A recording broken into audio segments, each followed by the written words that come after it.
Hey guys, so today I'm going to be making a video on the Deeper Network, some of the red flags I've found, and just my overall concerns with the project.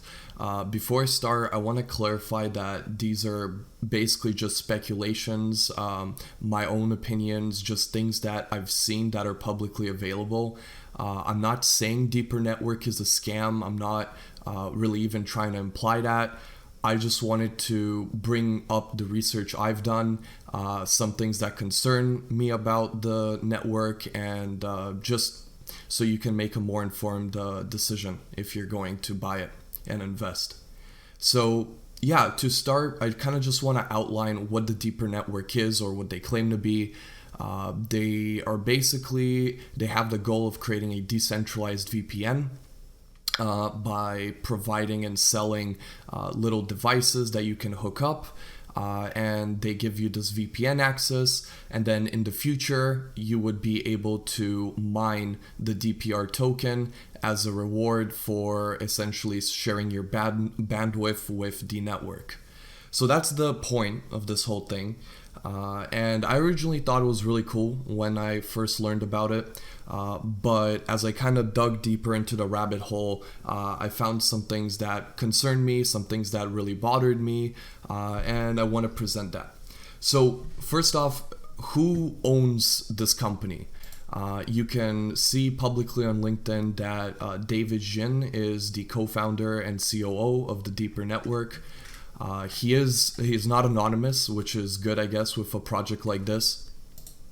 And you can see that he is the co-founder, chief operating officer, and then he's got some history as a managing partner and founder and CEO of some other companies. And so, nothing really suspicious here. We also have Eric Ma, who is the chief marketing officer of Deeper Network. This is the person who's really the face of the company. He does all the interviews. It seems like he basically manages their day-to-day, their marketing. He's forward-facing with the customers of Deeper Network, and this is basically the guy who is the face of Deeper. And you can see that he started off as a landscape architect. At some point, he switched to being the community manager for CoinMarketCap. Then after that, he became a CEO of a exchange for crypto, and now he is the chief marketing officer of Deeper Network. So yeah, you can see the experience there. You can make whatever assumptions you want. So that's basically the general summary of the people behind Deeper Network. There's not much information about the team on their website. Basically, there is no information about the team on their website. You have to manually Google it to find out anything.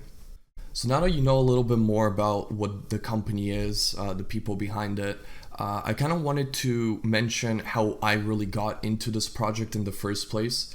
And so basically, I found out about it a few weeks ago. I thought it was kind of cool. I skimmed through their website, did some research. There was definitely some red flags I found, but I just decided to try and buy their VPN on Indiegogo, and I always had the option to refund and cancel it. And I made sure to put it on my credit card just in case I did need to charge back or the worst case scenario happened. I had that extra layer of protection. So that's kind of how I got into it. I knew there were red flags before I did it, but I just decided to buy one anyway. It wasn't too much money. But after I bought it and I really started diving more into the company and learning about it, that's when I really started to get concerned personally. And really the biggest catalyst was the interview between their chief marketing officer and Alexander from the YouTube channel Tactical Investing. And so I'm going to kind of play some clips from the interview. I'm not going to take anything out of context. I'm just going to play it for you, and then I'm going to give my opinion on the things that Eric says, their chief marketing officer. So Eric, I've been hearing some rumors that potentially the Deeper Connects could mine Helium as they are compatible with something like the network and they have an input for an antenna. Can you provide some insight on that? Yes. Well, I'm not gonna deny or confirm that rumor, Okay. but definitely the system, our Deeper Connect device, is compatible with it. Sure. Um, you know, and there's no kind of interference between the two either, because our native DPR mining is done through bandwidth through the internet, while Okay. Helium's is through the radio antenna. Right. So there will be no interference there. And Interesting. Okay.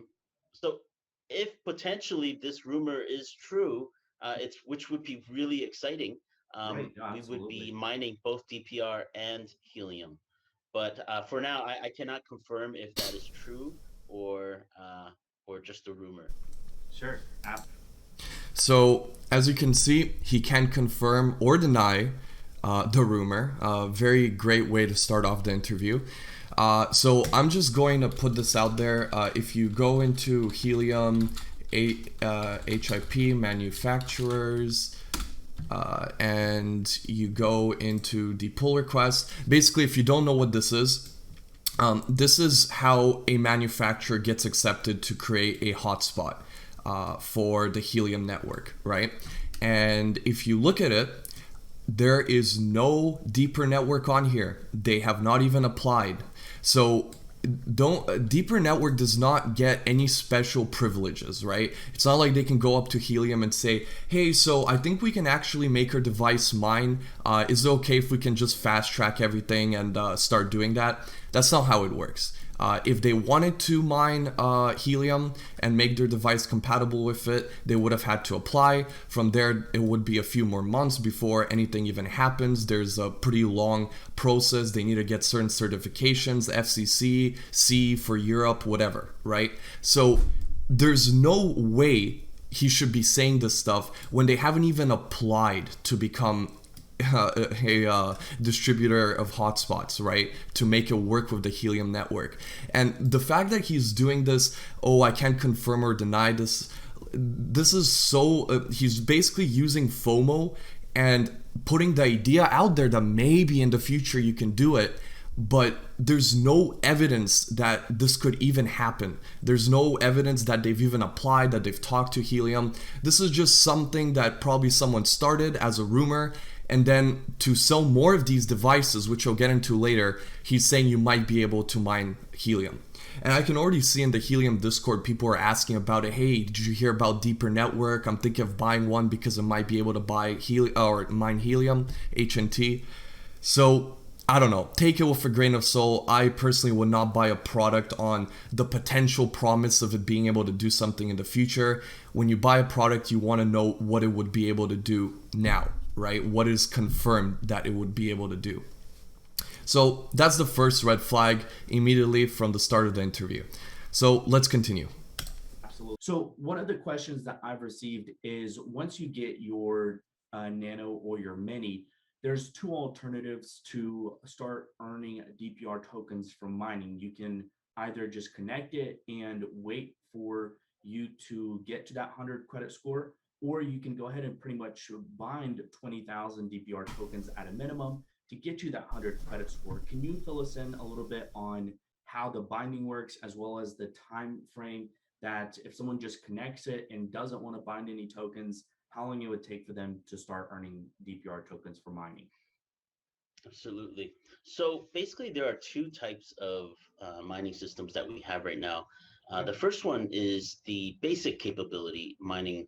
So it's the basically the units, the Deeper Connect units that you buy on Indiegogo, whether it's the Nano or the Mini, they will both mine. And actually, a lot of people who purchase these units on Indiegogo are purchasing it not only for the mining, and so actually some people don't even know that it has mining.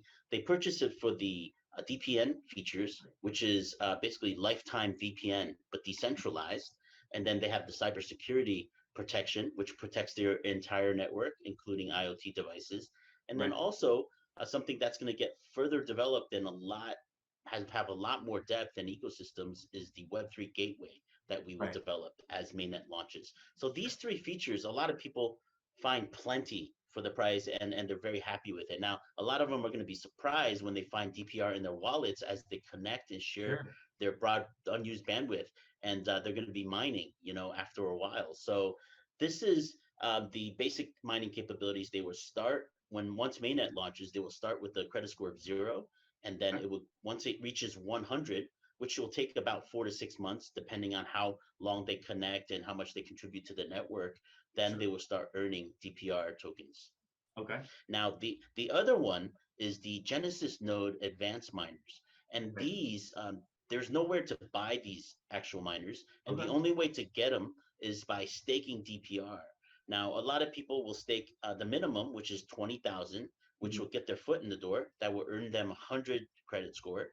Or they can stake up to 468,000 DPR, which Okay. will earn them 800 credit score. Now, the more credit score that you have and that you stake to the validator node, the higher the rewards that you will receive. Makes And sense. and in addition to that, we have the referral codes that when you stake, you will receive. And basically, these referral codes will allow phase two mining to happen, because Okay. this first initial one for whitelisting will get you in phase one. And by having referral codes, so for example, 468,000 stake tokens will earn you 34 referral codes. Right. And the only way for future phases to mine is through these referral codes. So these referral Got it. codes will also be in high demand. Sure. And Absolutely. so by staking your DPR, the more you stake, the more you will earn. And you will, for a limited time, we will have, for phase one, we have 10,000 nodes that we will be, Genesis nodes that we will be selecting. Okay. And the first 3,000 will earn the highest reward. And there's a special system that we're coming up with. It's first come, first serve. So there's Okay. going to be a time, kind of a place where you go, and if you could grab these top spots, you might even get yourself the 24K Wow. gold plated Yeah. the miner. Yeah. Awesome. Awesome. So there's a lot to unpack with that specific comment that Eric made. And I've kind of summarized it in this notepad.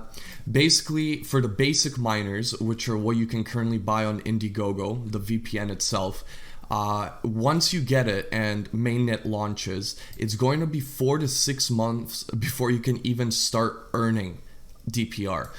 Because the whole idea is you start at a 0 credit score, and then the more you use it and the more bandwidth you provide, I guess the more your credit score builds up, and you eventually will get to a 100 credit score where you can start earning these tokens. Now, the first thing I don't understand is why they're even doing this. Like, I don't understand why you have to wait 4 to 6 months to build up your credit score until you can start mining. This makes no sense to me, because usually early adopters are the people you want to reward the most. You want to incentivize people to buy your product or support your network, and you need to incentivize them to do that. So I don't get this 4 to 6 months thing. I have my own suspicions, which I'll get to at the end of this video, but yeah, this is weird. And then, so what you actually have now is you have a second miner, and it's called the Genesis miner. But the weird thing is that you can't actually buy it.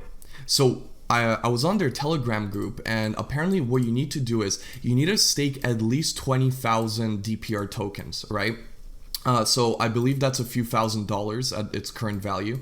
And once you stake these 20k DPR tokens, you have a chance to be selected to get one of these Genesis miners, which apparently they're making like 10,000 of.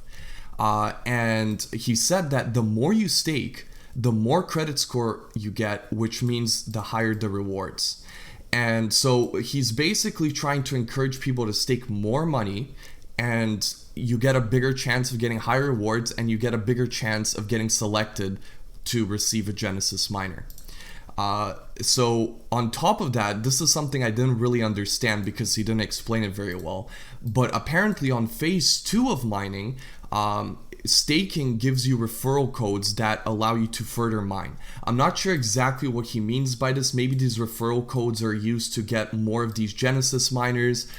He didn't really elaborate. So if you, in the future, I guess the more you stake, the more referral codes you get, which allows you to mine more, because I guess you can get more miners. I don't know.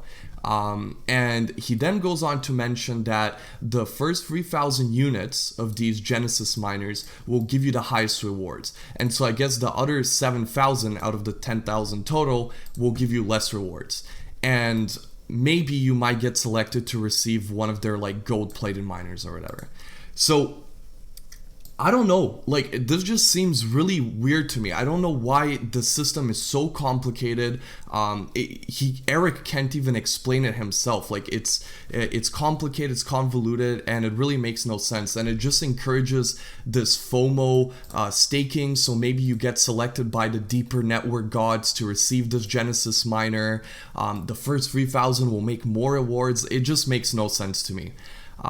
And you know, the classical, the more you stake, the more you earn, which is usually true with any crypto, but I don't know.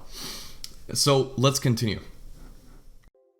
I have some people asking in regards to the deeper network and the connects, because a lot of those are just personal use, but many are wanting to know how is deeper network pretty much getting most of their income? How will the value of the deeper network continue to grow in commercial opportunities or partnerships outside of just an individual use? Could you fill us in on that?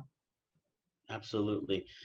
The revenue structure for the moment is all hardware sales, and we have completely sold out on Indiegogo. We're trying to keep up with the demand of the device, so our manufacturing is scaled. However, there is a shortage of chips around the world and cost of raw materials. So we're trying to keep up with that demand. Once we reach 100,000 nodes, what we plan to do as an additional source of income, we'll have software solutions where people can download Deeper Connect software solution to their laptops or computers to protect their computers, and also have DPN features and Web3 gateway access. So that will be a subscriber-based structure, and people, you know, with the DPN Deeper Connect device, that is kind of purchased once, and no monthly fees, kind of a lifetime, you know, no charge there. But for the software solution, there will be a monthly subscription. Okay. In addition to that, we will also have the Web3 ecosystems. And so what the Web3 ecosystems is the DPR is actually at the center of the ecosystem. So we will have, for instance, DeFi products that will be available, and people will be able to use DPR, whether it's for staking or loaning or whatever DeFi products are out there, to get real creative. Definitely have Deeper in the center of that. And then we also have dApp stores, and we are planning to have dApp stores where it cuts out the middleman. There is no more Google Play or what is the one for Apple, App Store. So yeah, so no longer will we have those guys kind of controlling how dApps works, right? So developers will be able to use DPR and stake their DPR to our dApp store, and that way users can look at these dApps and try them out, and then if they like them, then they can purchase them using DPR. So there's that ecosystem. In addition to that ecosystem, we also have NFT ecosystems that we plan on developing, where there's going to be a marketplace to trade NFTs. And then, of course, with any internet, there's the e-commerce and e-services that will be available, which are all decentralized, cutting out middlemen, with DPR at the center of it. And because we are built on Polkadot substrate, the interoperability of our ecosystem with other platforms such as Ethereum and Cardano and Solana, all these with the simple interoperability advancement chains and bridges, we'll have a lot more opportunity to atomic swap and interact with these other ecosystems as well. So all these things are really exciting. Obviously, there's going to be other sources of revenue as well, whether it's partnerships or other products. Like, for instance, we're coming out within the next 2 months an antenna which will be upgradable, which can be purchased to upgrade your Nano and your Mini. So currently, it's a USB dongle, essentially, antenna that you can plug into your system, which will allow you to, without the need of another router, to protect your entire network. So that was the final point of the video. that Eric makes, and he kind of basically just talks about how the company plans to make money. He says that currently the company plans to and will continue to make money from their products, which is basically the VPN that you're buying from Indiegogo. And then he says that in the future, they're also going to make money from software.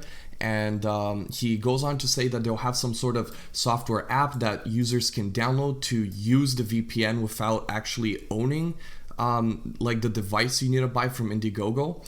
And he doesn't really elaborate that much on it. I wish he did, because this is the most important thing in my opinion.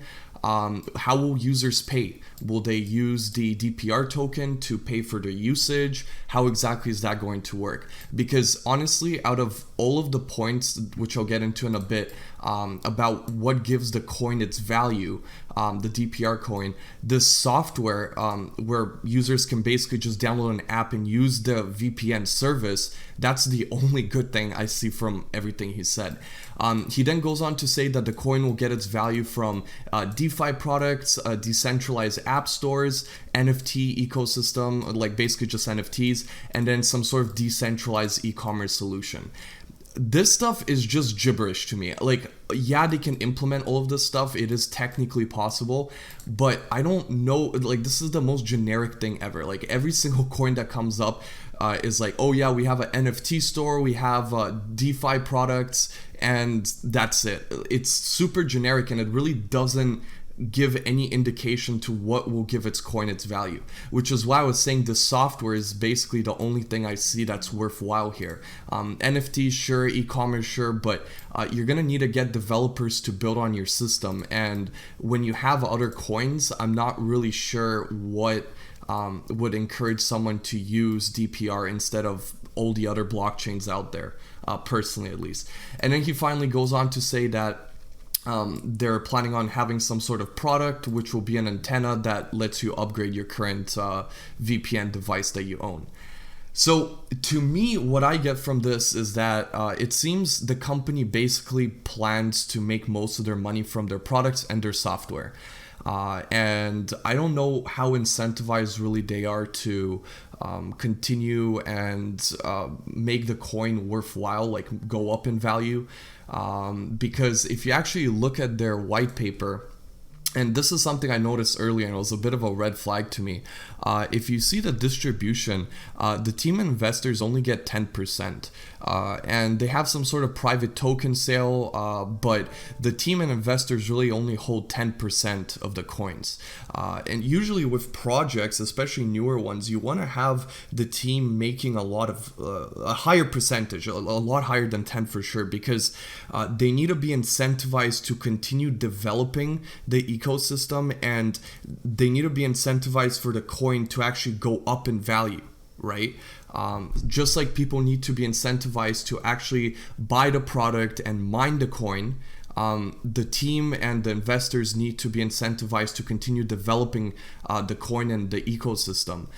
So this 10% number, plus the fact that he says that they continue and they plan to make money from their products and software, and doesn't really mention the coin that much, tells me that most of their money will continue to come from their products and software, at least the way I see it.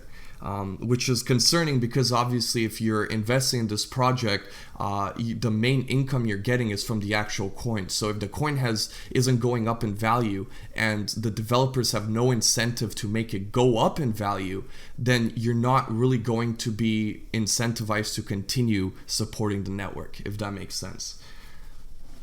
So now that we've gone over the interview, I kind of wanted to point out some more red flags that I found when I was researching.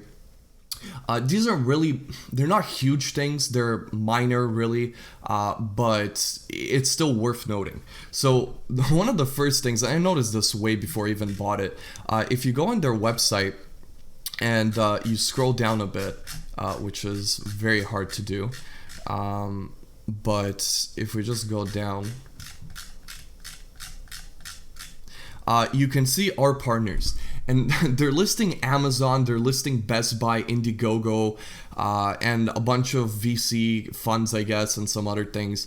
But really, let's be honest, this is misleading because Amazon is not your partner. You're just doing Amazon FBA, shipping your product to them and then selling it from there. Best Buy, I'm not even sure if they sell their product on Best Buy. Maybe they do, but Best Buy is also not a partner, and you can't say they are. Some of these other VC funds, they are partners because it seems like they've invested in them.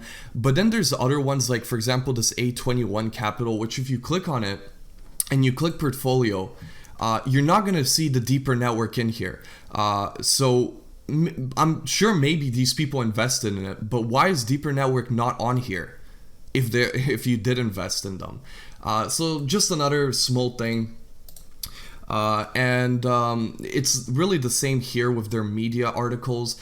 Some of them are legit, maybe all of them are legit, you never know. But if you click on some of these articles, you can see, like, for example, this website, entrepreneur.com, and talks about the VPN and stuff like that. And then there's a little disclosure here, which is basically saying that they use affiliate links.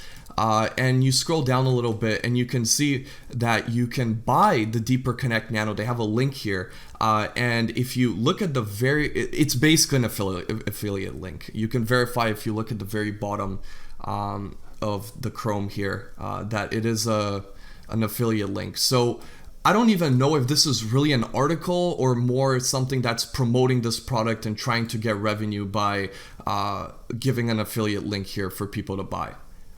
So yeah, that's one thing. You can click on some of their other articles that they have, like this one, which apparently the source is Deeper Network. I don't know. It's basically just a promotion of the company. They have all of their social medias and stuff like that. So yeah, I mean, just a few weird things I found. Another weird thing too is if you look at their Reddit, they only have 767 members, right?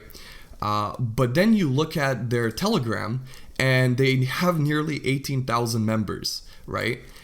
You look at their Twitter and they have nearly 27,000 followers. So just a little weird discrepancy there. I don't know if it really means anything, but if you check their fake followers and do an audit, again, I'm not really even sure how accurate this website is, but it says that apparently 31% of their followers are potentially fake.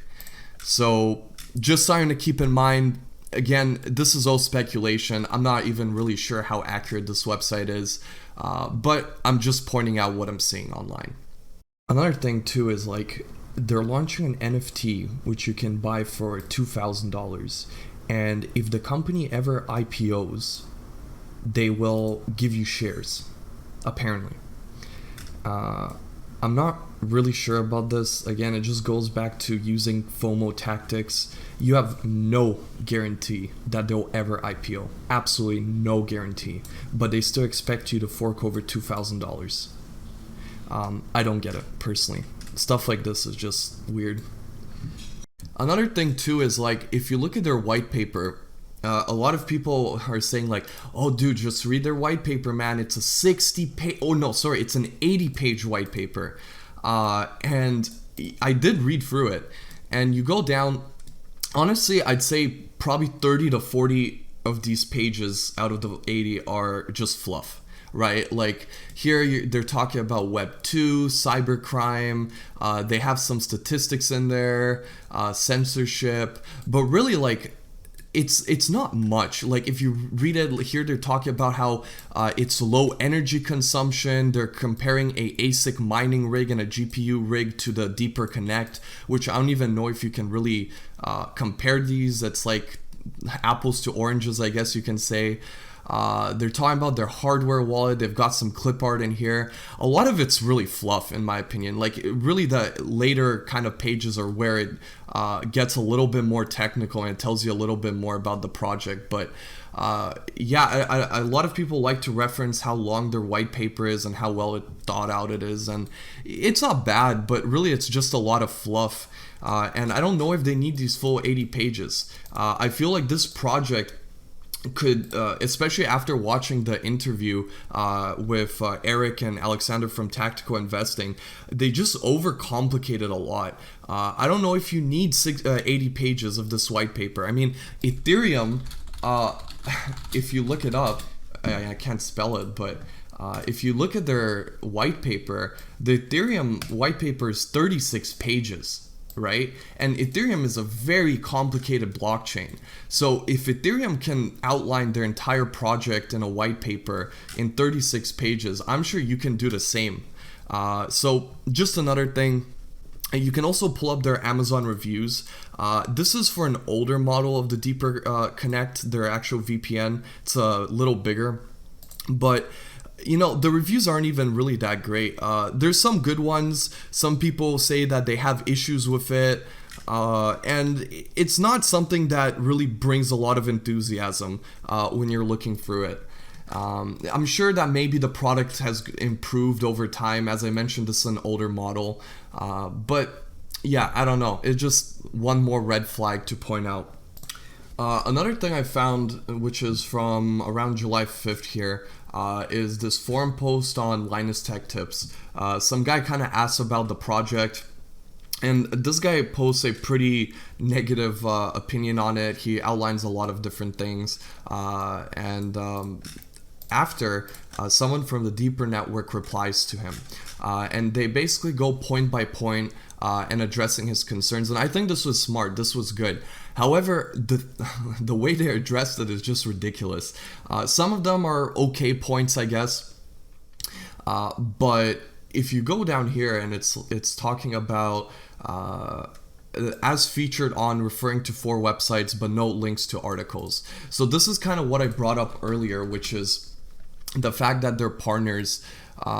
If you look here, right, like they're saying like, oh, our partners, Amazon. You click on it, it takes you to the Amazon homepage. You click on Best Buy, it takes you to the Best Buy homepage, right? And same thing with some of these media articles, right? And he points that out, and he basically replies with, as featured on, referring to 4 websites, but no link to the articles. Touche, right? This is from July last year. Touche. So why haven't you changed it? You obviously know about this. Why haven't you changed it? Why is it that Amazon is still listed as a partner and Best Buy and everything else? Because they're not partners. The reply to them using buzzword bingo is that it seems that they basically are using buzzwords because they want to make the concept of security and privacy approachable and accessible.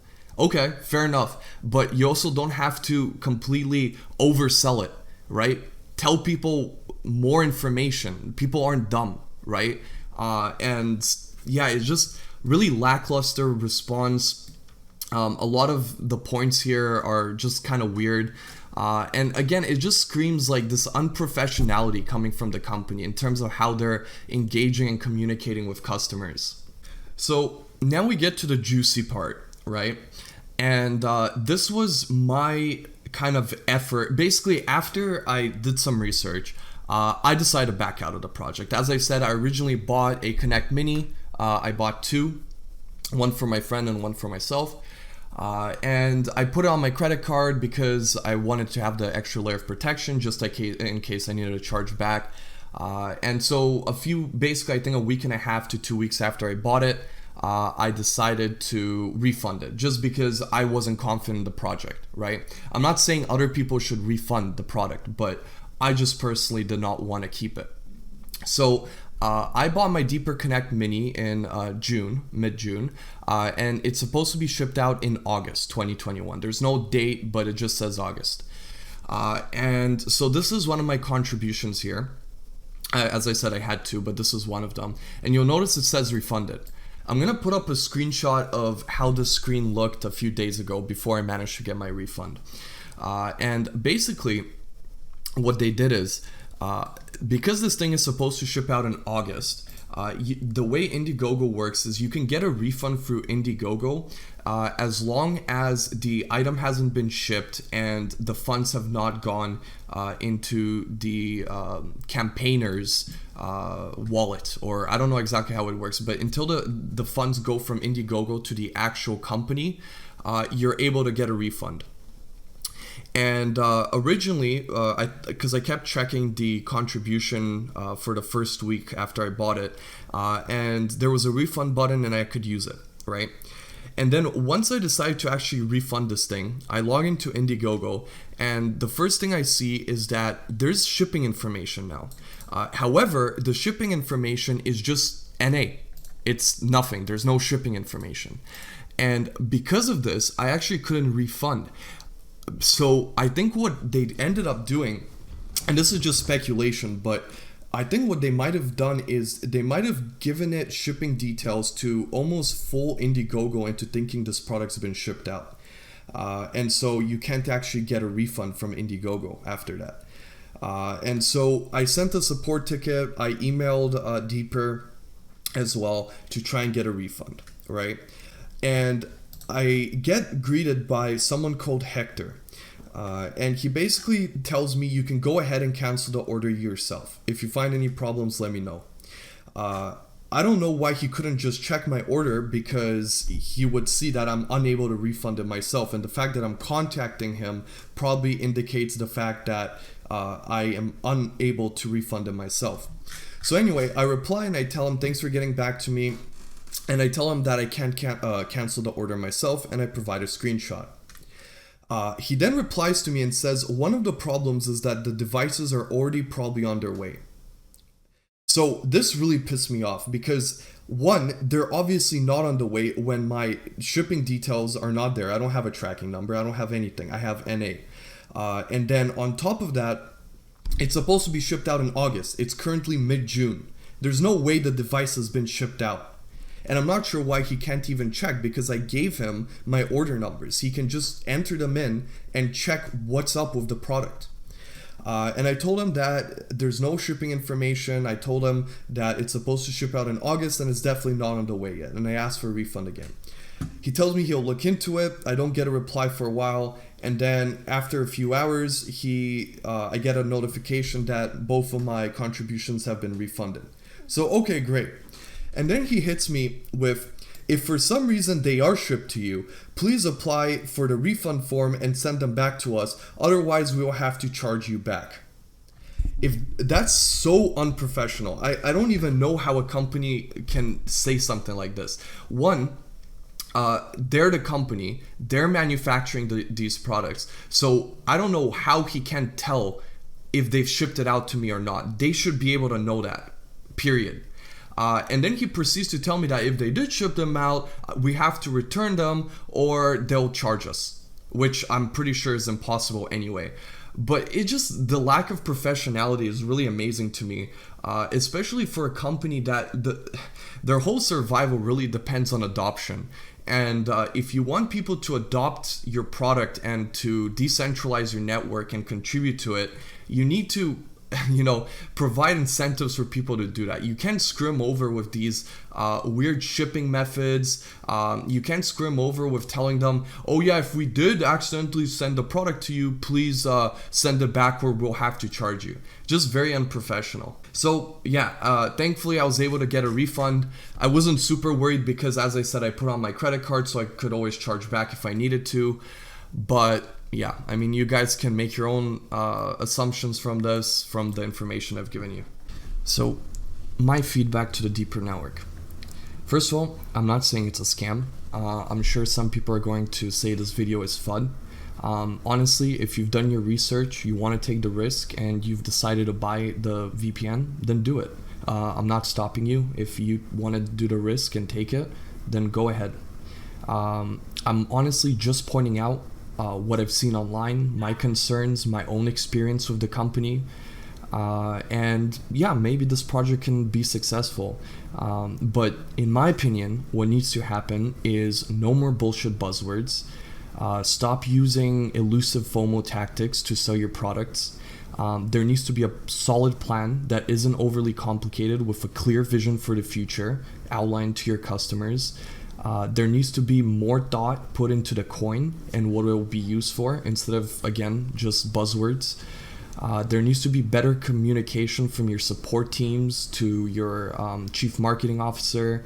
You need to fix all the misleading stuff on your website, and you need to address people's concerns in a clear, concise way. That's it. So yeah, hopefully this helped anyone. Just outlining some things. Again, if you are confident in the project and you want to take a risk, all power to you, do it. I'm just showing you why I personally chose to refund. And yeah, have a good day, guys.